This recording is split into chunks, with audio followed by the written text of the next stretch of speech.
রাজনৈতিক দর কষাকষির জন্য জুলাই অভ্যুত্থান হয়নি বলে মন্তব্য করেছেন বিএনপির ভারপ্রাপ্ত চেয়ারম্যান তারেক রহমান। সরকারকে হুমকি না দিয়ে ফেব্রুয়ারির ভোটে জনগণের মুখোমুখি হওয়ার আহ্বান জানান তিনি। গণভোটে হাজার কোটি টাকা খরচের চেয়ে বেকার ও চাকরিহারাদের কর্মসংস্থান বেশি জরুরি বলে মন্তব্য করেন তারেক রহমান। বিএনপির মহাসচিব বলেন, অপ্রয়োজনীয় সংকট সামনে আনা হচ্ছে, যারাই ষড়যন্ত্র করছে তা খুঁজে ঐক্যবদ্ধভাবে মূলোৎপাটন করতে হবে। জাতীয় বিপ্লব ও সংহতি দিবস উপলক্ষে রাজধানীর চীনমৈত্রী সম্মেলন কেন্দ্রে বিএনপির আলোচনা সভা। এতে অংশ নেন বিভিন্ন রাজনৈতিক দলের প্রতিনিধি সহ বিশিষ্টজনেরা। বক্তারা তুলে ধরেন ৭ নভেম্বরের ইতিহাস ও শহীদ রাষ্ট্রপতি জিয়াউর রহমানের সাফল্যের কথা। শহীদ রাষ্ট্রপতি জিয়াউর রহমান ছিল আউট এন্ড আউট একজন বাংলাদেশি, তিনি অন্য দেশে দালালি করে নাই। জিয়াকে হারিয়ে দেশের যে ক্ষতি হয়েছে সেটা ব্যাখ্যা বিশ্লেষণ করার দরকার নেই।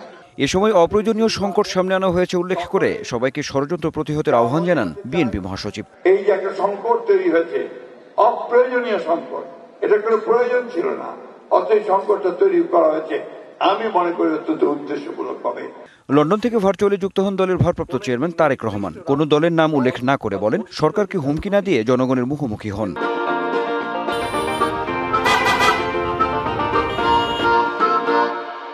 রাজনৈতিক দর কষাকষির করার সুযোগ সৃষ্টি করে দেওয়ার জন্য হাজারো লাখো মানুষ রাজপথে জীবন বিলিয়ে দেয়নি। অন্তর্বর্তীকালীন সরকারকে হুমকি ধামকি না দিয়ে আগামী ফেব্রুয়ারি মাসে জনগণের মুখোমুখি হই আমরা, চলুন। গণভোটের আড়ালে পতিত স্বৈরাচারীর পুনর্বাসনের পায়তারা চলছে কিনা এমন প্রশ্নও তোলেন তারেক রহমান। আলু চাষ করে আলু চাষিরা এবার প্রায় ৩,০০০ কোটি টাকার যে লোকসান তার আশঙ্কা তারা করছেন। গণভোটের চেয়ে মনে হয় আলুর ন্যায্য মূল্য পাওয়াটা অনেক বেশি গুরুত্বপূর্ণ। ফ্যাসিবাদ বিরোধী আন্দোলনে থাকা সেই দলটির ছাতার নিচে আশ্রয় নিয়েছে কিনা মনে হয় এটি আমাদের সকলের দেখার বা ভাবার সময় এসছে। কোন একটি দলের আকাঙ্ক্ষা পূরণ না করে প্রত্যাশিত নির্বাচনের ব্যবস্থা করতে সরকারের প্রতি আহ্বান জানান বিএনপির ভারপ্রাপ্ত চেয়ারম্যান। সরকারকেই সিদ্ধান্ত নিতে হবে, তারা কি একটি রাজনৈতিক দলের আকাঙ্ক্ষা বাস্তবায়ন করবে, নাকি দেশের গণতান্ত্রিক আমি জনগণের কাছে জবাবদিহিমূলক একটি সরকার প্রতিষ্ঠার লক্ষ্যে ফেব্রুয়ারি জাতীয় নির্বাচনকে অগ্রাধিকার বা প্রায়োরিটি তারা দেবে।